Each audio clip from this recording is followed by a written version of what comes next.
الله تعالی صدقه به لفظ قرض گفت. کی به الله تعالی قرض میده؟ شما این قرض به الله تعالی داده اید، فردا با پولش از الله تعالی میگیرید.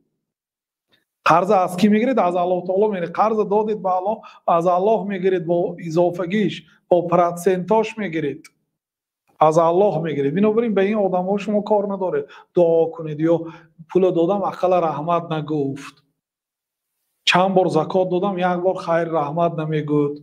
با شما از هیچ امیدوار نشوید.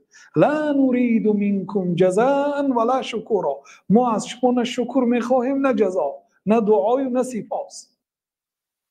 بله در اینجا آمده است که ما این کار به خاطر الله کردیم، ولی این به هر حال به اکثر آدم ها تاثیر میکنه. یعنی یک نوعی خود ستایشی هست. من این کار برای خدا کردم، برای الله کردم. نگفتنش بهتر است. بگذار برای الله باشد. دعا کنید که در راه الله باشد.